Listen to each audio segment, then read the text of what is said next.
We take a look at another bunch of crowdfunded iPad accessories next on iPad 365. Hey everybody, welcome to iPad 365, the show where we look at an app a day to keep your iPad aplay. We're going to dip in the well, the crowdfund well that is, and we're going to show you some of the products that are being developed that you can actually back onto the different websites. Now there's actually 3 websites out there that you can get onto for crowdfunding. We'll talk about that in a second. First of all, our Twitter handle is iPad365. iPad365. That's it. You can follow me on Twitter there or on Geekazine. Otherwise, show at iPad-365 if you've got an app or a product that you want me to take a look at and talk about on iPad 365. All right, today we're going to take a look at the crowdfunding products for iPad. They could be an app, they could be a product, they could be an innovation, but no matter what, they're available for you to actually back and get this product out to market. It's a great way for independent companies to manufacture something and get it out there so you can use it for your everyday lives. Like I said, there's actually 3 crowdfunding websites out there. There's a few more, but the 3 we're going to focus on is Kickstarter, Indiegogo, and Fund Anything. Now, Kickstarter is an Amazon-backed company, so when you log in, you're probably going to have to put in your Amazon credentials because that's going to be how you pay for it. The thing with Kickstarter is if you fund it, if it doesn't make its goal, it will not get funded and you do not get charged for the item.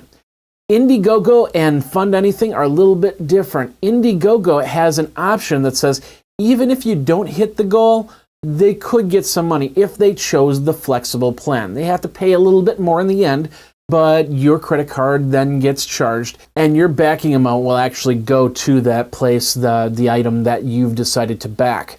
Now, Fund Anything, this is a little bit different. They do have goal area, but in all reality, you can actually set it up so, if I send you $10, you get $10.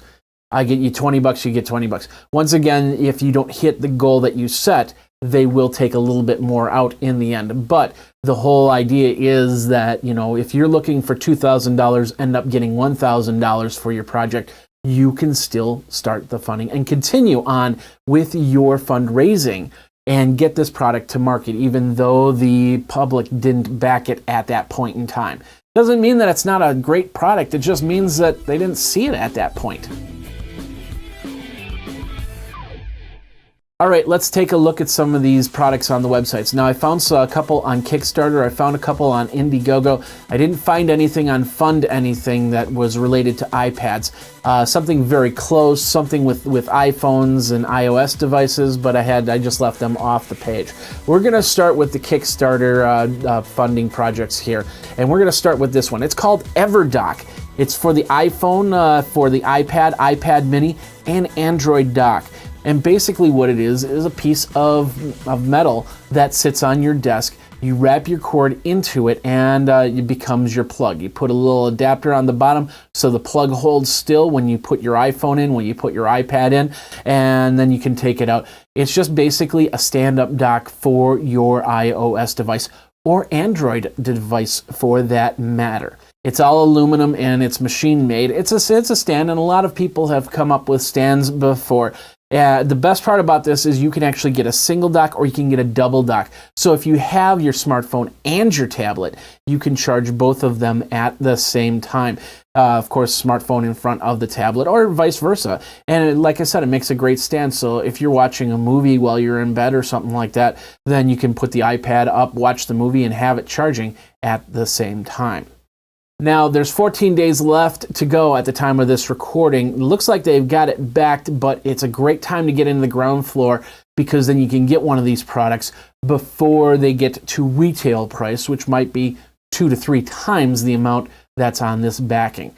Once again, it's called Everdock. It's for an iPhone, it's for an iPad, it's for an Android device, or whatever you need to have charged.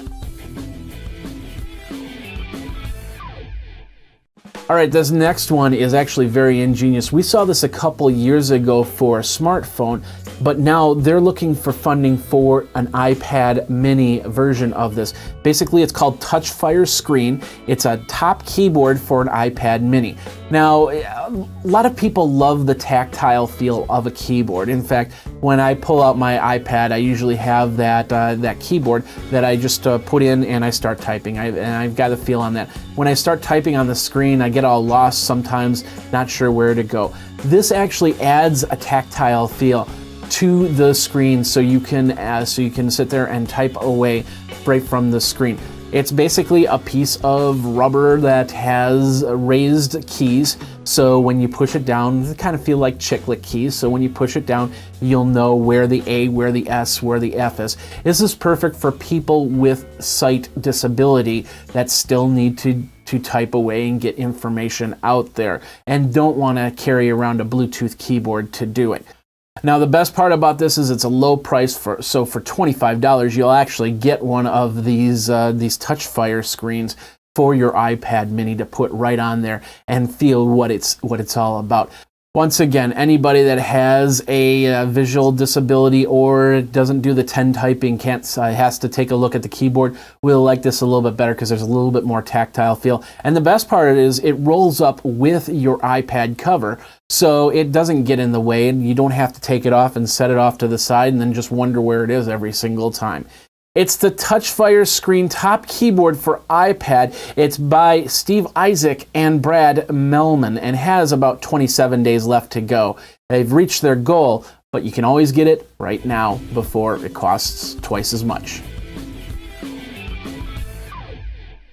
Next up is a really exciting one for me. I've actually seen the Padcaster at work. It's for the full iPad. This version is actually for your iPad mini. The Padcaster mini turns your iPad into a full recording camera device.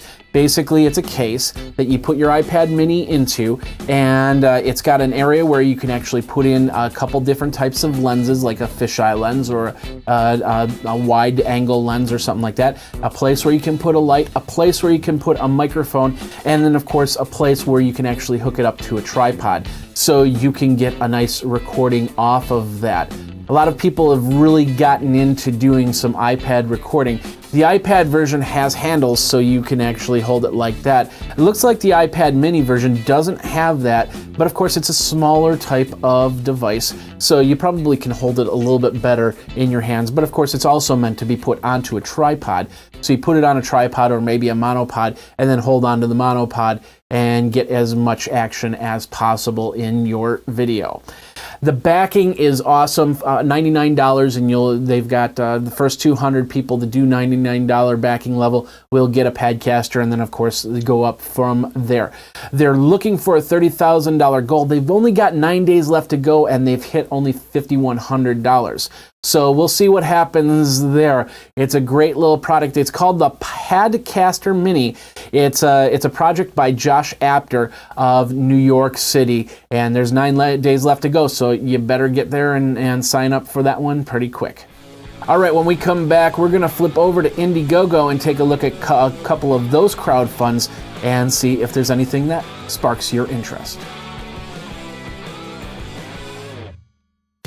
All right, over on Indiegogo, we just showed you the Kickstarter crowdfunding items. Let's take a look at what's over on Indiegogo. The first one, not as much for iPad, kind of like a universal USB, a charger, and a plug unit all in one. It's called the PowerQube. It's a charging solution for electronic devices. You have regular 3-prong grounded outlets on the sides, and then you have USB outlets. It's a box that sits right in the middle of the table, just kind of like a power strip, but the way that it's set up, you can actually put in and connect up wall warts without taking up more than one plug outlet, hook up your USB or whatever. It's perfect for mobility because you can put it right on the middle of a table, and it's only one cord that goes to the power strip, and then people can plug in from there.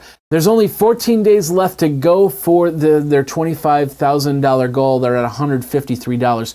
For $39, you can actually get a PowerQube sent to you, and that's over on Indiegogo. It's called the PowerQube. Scott Weaver is the one that put this together, so we'll see what happens, and hopefully it'll get backed.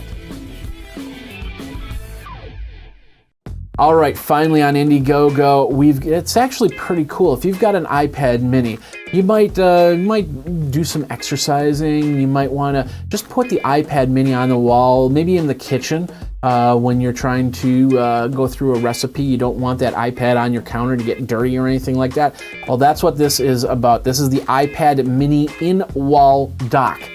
And what it is just a simple dock. You can snap your iPad mini in there and put it up on a wall so you can use it. I'm assuming there's a way to put the cable in so you can charge it, and so it can become a charger, or you can put it into a place, like I said, in an exercise room. You can plug in your iPad mini on the wall as opposed to on a treadmill or something like that. If you've ever read anything off of an iPad while you're on a treadmill, or any tablet for that matter, it's really tough to do. But when it's on the wall straight in front of you, you have a better chance of reading it and moving things around. And then of course you can actually get some of these apps that do things like trail walks and stuff like that, where you get the feeling that you're actually in Las Vegas or you're in New York walking the streets, running the streets, or whatever. The name of the company is called Contact. They got 38 days left on this Indiegogo crowdfund. They're looking for $18,000. They've got $604. $99 will get you one of these iPad mini in-wall docks, and you can check it out at Indiegogo. We'll have all the links over at iPad-365.com so you can easily navigate to the crowdfund that you want to back. And that's this episode of iPad 365. We really didn't look at an app, but we looked at some cool ways that you can back some of the other inventors out there. Which crowdfund did you like? Better yet, do you have a crowdfund that you're planning for your iPad app and or item device? Let me know by twittering me over at iPad 365. Of course, the email is show@ipad-365.com. Remember to go over to iPad-365.com to find out all the cool apps. You'll see some of the stuff, like, for instance, last time we talked about Duolingo, teaching a new language on the iPad. We're going over all the apps for iOS 7, looked at Evernote, we looked at iOS 7 itself, Draw Pixel Art, and a whole bunch more. We have over 250 episodes of this show. So go into the archives, see what apps are out there that you can use and you can put onto your iPad. All right, thanks a lot for watching. Thanks a lot for listening. We will be back Monday when we will have another episode of iPad 365. We'll put another app onto your iPad, and we'll go from there. Thanks a lot for watching. My name is Jeffrey Powers, and you guys, until next time, geek out.